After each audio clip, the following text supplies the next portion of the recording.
Welcome back to Left 4 Dead 2 Mapping Cores. In the previous lesson, we prepared everything we need.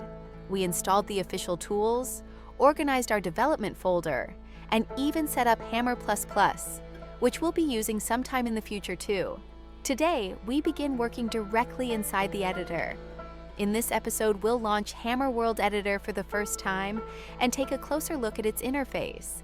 We'll go over what each panel does, how to navigate the 2D and 3D views, and explain the purpose of essential tools you'll use throughout level creation. You don't need to memorize everything. The goal here is to get familiar with the environment. We'll also make a small, simple test room that we'll later use to confirm everything works correctly in-game. This step is important to ensure your tools are functional and your game is properly linked. Today we'll cover brush creation, placing entities, adding lighting, and how to compile and test your map in-game. Over time, we'll move into more advanced techniques: optimization, navigation mesh, item placement, logic systems, and everything needed to create playable maps for the game. Let's launch Hammer and start from the beginning.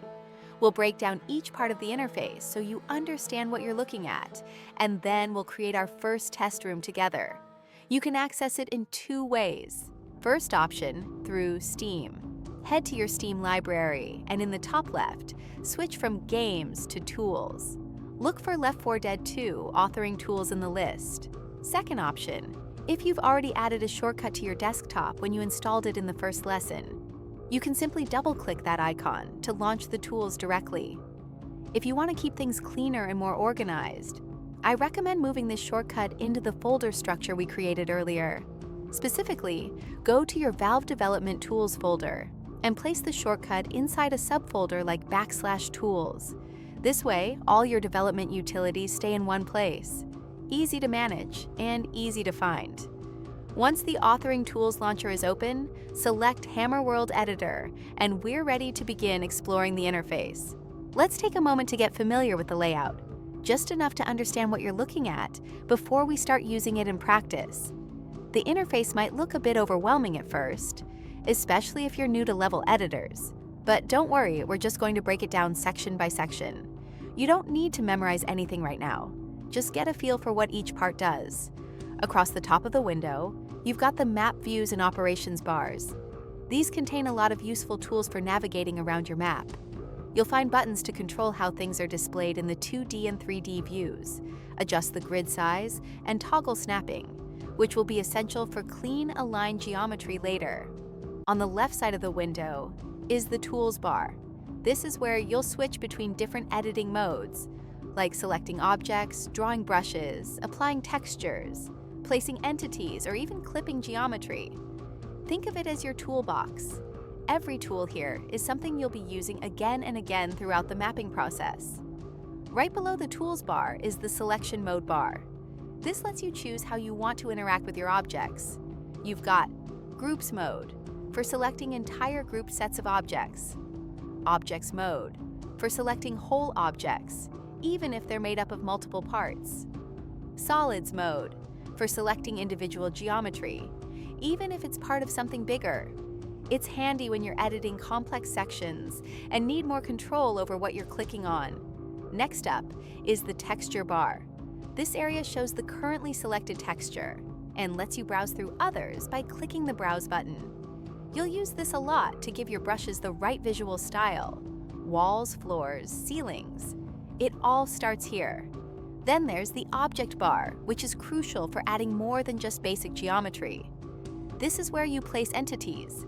Things like lights, props, spawn points, weapons, basically everything that isn't just a wall or a floor. Brushes shape the world, but entities bring it to life. One more important section is the Vis Groups bar. Vis groups are kind of like layers. They help you organize your map by letting you hide or show specific groups of objects. This becomes really useful once your level gets more complex and cluttered. Instead of fighting through everything on screen, you can just focus on what matters. And finally, along the bottom of the interface, there's the Status bar. This strip gives you helpful info while you work, like the size of selected objects, the current grid scale, and more. It's a good habit to keep an eye on it, especially when precision starts to matter. That's the basic layout of the Hammer editor. Now that we're familiar with the interface, let's create our first piece of geometry, a simple floor for our room. In Hammer, most of the world is built using brushes, which are basic 3D shapes like cubes and rectangles. We'll start by creating a square floor using the block tool. On the left-hand side of the interface, you'll find the toolbar. Click on the block tool. It's the icon that looks like a cube. Alternatively, you can press Shift+B to activate it. In the top 2D viewport, click and drag your mouse from left to right and top to bottom to draw a square. Aim for a size of 512 by 512 units. As you drag, you'll see a dotted outline indicating the shape and size of your brush. Once you're satisfied with the size, press Enter to create the brush. You'll see it appear in all viewports, including the 3D view. By default, the brush will have a thickness of 64 units, which is a bit too thick for a floor. Let's reduce it to 16 units. To do this, we need to adjust the grid size for finer control. Press the left bracket key twice to decrease the grid size to 16 units. You can confirm the current grid size by looking at the bottom right corner of the Hammer window. Now, switch to the side 2D viewport, usually the bottom right. Click on the top edge of the brush and drag it down until the height is reduced to 16 units. The grid lines will help you snap to the correct size. To position the floor correctly, select the selection tool, the arrow icon on the toolbar, or press Shift+S. Click on the brush to select it. In any 2D viewport, click and drag the brush to move it to the desired location. Ensure that the floor aligns with the origin line, the intersection of the red and blue lines, for proper alignment in the game. If you prefer to move objects using the arrow keys, you can enable this feature. Go to the Tools menu and select Options. In the 2D Views tab, check the box labeled Arrow Keys Nudge Selected Object/Vertex. Click OK to apply the changes. Now, with the brush selected, you can use the arrow keys to nudge it in any direction. Now that we've created our floor brush, let's enhance our room by applying textures and constructing the walls and ceiling. To view textures in the 3D camera viewport, right-click on the word Camera in the top left corner of the 3D view and select 3D Textured. Navigating in 3D is slightly different. Hold spacebar and left-click drag to rotate the camera. Hold spacebar and right-click drag to move up, down, and left-right. Hold spacebar and both left and right-click drag to move forward and backward.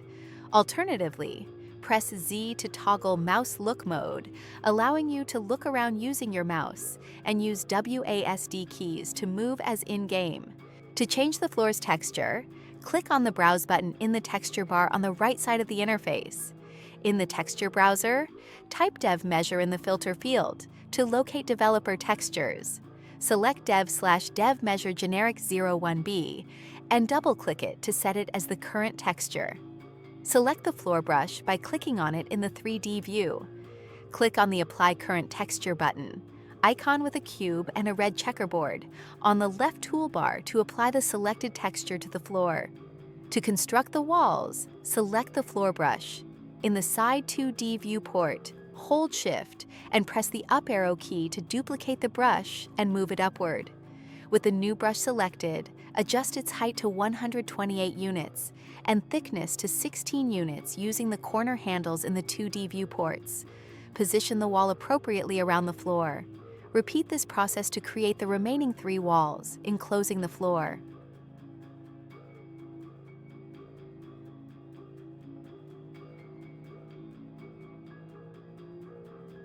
To add a ceiling, select the floor brush again. Hold Shift and press the up arrow key to duplicate it and move it upward to the top of the walls. Ensure the ceiling aligns properly with the walls to enclose the room completely. To differentiate the walls, hold Ctrl and click on each wall in the 3D view to select them all. Click on the Browse button in the texture bar. Select dev/dev measure generic 01, the orange developer texture, and double-click it. Click on the Apply Current Texture button to apply the new texture to all selected walls. Alright, now that your room is built, let's refine it a bit. If you ever create a brush by mistake, or want to remove part of your level, select the Selection tool from the left-hand toolbar. It looks like an arrow. Click the brush you want to delete in either the 2D or 3D view. Simply press the Delete key on your keyboard. The brush will be removed from the level. Simple as that. Let's not lose progress. It's time to save your map. Press Ctrl+S or click File Save from the top menu. In the Save window, name your map. Let's call it Tutorial 01. Navigate to the folder you created earlier. Valve Development Tools, Hammer Maps. If you created a custom directory in the previous lesson, use that instead. Your level is now saved as a .vmf file, which you'll compile into a playable map later. It's a good habit to save frequently as you build, especially before testing or compiling. At this stage, you've built your first enclosed room, applied distinct developer textures for clarity, and saved your work. Excellent progress. Now we'll delve into placing entities within our map, focusing on adding player spawn points and lighting to bring our level to life. Select the Entity tool. On the left-hand toolbar, click on the Entity tool, represented by a light bulb icon. Choose the entity type. With the Entity tool active, navigate to the object bar on the right. Ensure the Categories dropdown is set to Entities. Then, in the Objects dropdown, select Info Survivor Position. Place the entity.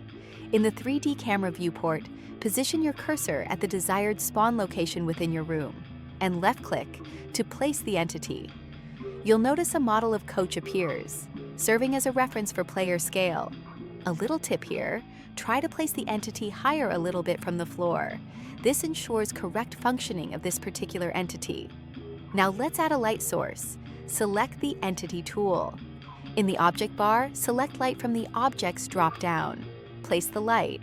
In the 3D camera viewport, position your cursor on the ceiling above the Info Survivor Position entity, and left-click to place the light source. Open Object Properties, switch to the Selection tool, arrow icon, or press the ESC key. Double-click on the light entity in the 3D viewport to open the Object Properties dialog box. Adjust. Brightness. In the Object Properties window, locate the brightness field. The default value is 255, 255, 255, 200, representing RGB color values and light intensity. Click on the Pick Color button to choose a different color if desired. Apply changes. After selecting your preferred color and intensity, click Apply to save the changes, then close the Object Properties window. By placing the Info Survivor Position and light entities, we've set up a basic player spawn point and illuminated our room. At this point, we can place some objects like static props or prop static entities. These are non-interactive objects used to furnish and detail your environment. They remain stationary and do not respond to player interactions or game physics. To place a static prop, select the Entity tool from the toolbar. In the Object bar, set the Objects field to Prop Static. Navigate to the desired location in the camera viewport, for instance, in front of the Info Survivor Position entity, and left-click to place the prop. A red cube will appear, representing the prop before a model is assigned. Switch back to selection mode by clicking the Selection tool or pressing the ESC key. Double-click the red cube to open the Object Properties dialog box. In the World Model field, double-click to open the model browser. Use the Filter field to search for Table. From the results, select Props Chuk Furniture, RSID MKT Table 2, EMDL. Click OK to confirm your selection and return to the Object Properties dialog. Click Apply to set the model for the prop. You should now see the table model placed within your room. To position the table appropriately, use the Selection tool to select the table. In any 2D viewport, click and drag the prop to move it. Alternatively, use the arrow keys for precise adjustments. Ensure the table is placed on the floor and positioned as desired within the room. This process allows you to furnish your level with static elements, enhancing the environment's realism and detail. By mastering the placement and positioning of static props, you can significantly enrich the visual and interactive quality of your levels. With the static table in place, let's add an interactive object, a pump shotgun, and position it in a natural resting pose. Select the Entity tool from the toolbar. In the Objects drop-down menu, select Weapon Pump Shotgun Spawn. In the camera viewport, navigate just beneath the table and left-click on the floor to place the shotgun. Note that entities can only be placed on brush surfaces in the camera viewport. Attempting to place them mid-air or on model surfaces won't work until repositioned manually. To orient the shotgun so it rests naturally on the table, switch to the Selection tool. Click once on the pump shotgun entity in any 2D viewport. You'll see rotation handles appear, circles at the corners of the bounding box. Hover over a circle in the front viewport, then left. Click and drag in a counterclockwise motion. This will rotate the shotgun onto its side. In the side viewport, zoom in using your mouse wheel.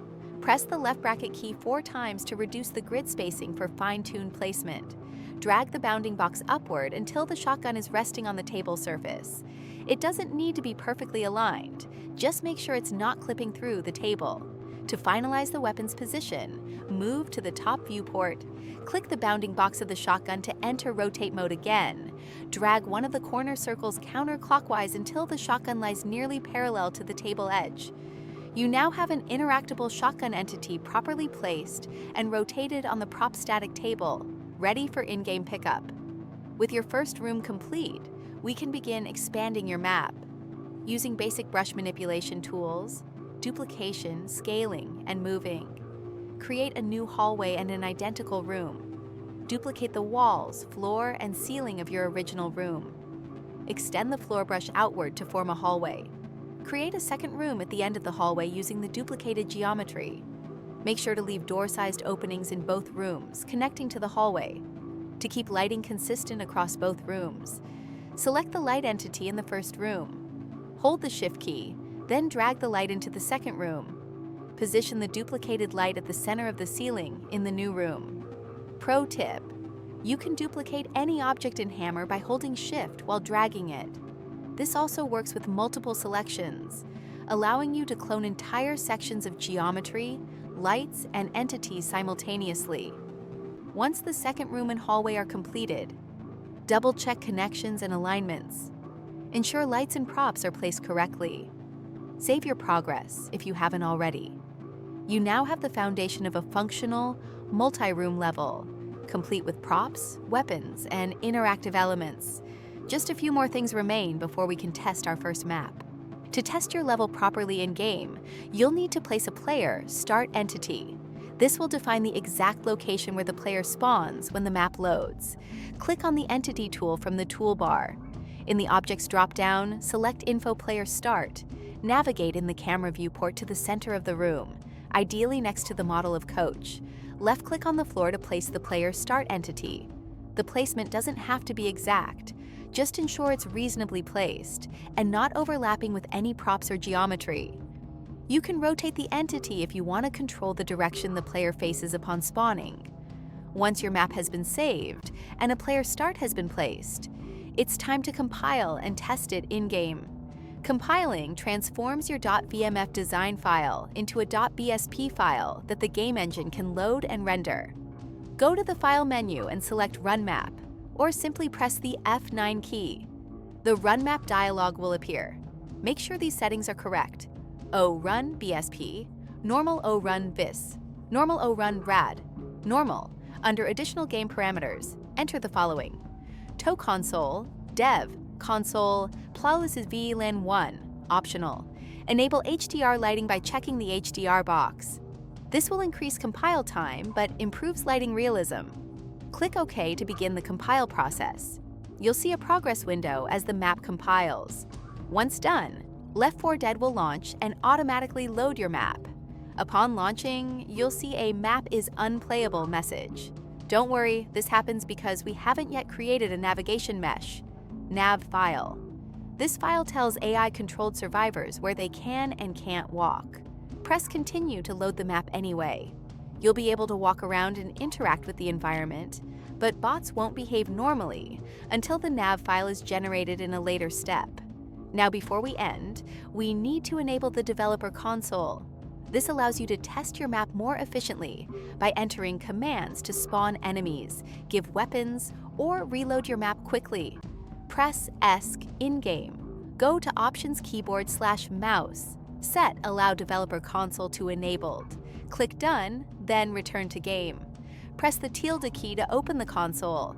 Type any command, e.g. svcheats1 z spawn smoker, and press Enter. Press tilde again to close the console, useful for debugging, stress testing, or triggering events manually during level development. Congratulations! Today, you've laid the foundation of your very first functional map in Hammer for Left 4 Dead 2. Your map is now interactive, explorable, and prepped for more advanced features like AI navigation, scripting, triggers, and enemy placement. Follow our course for more.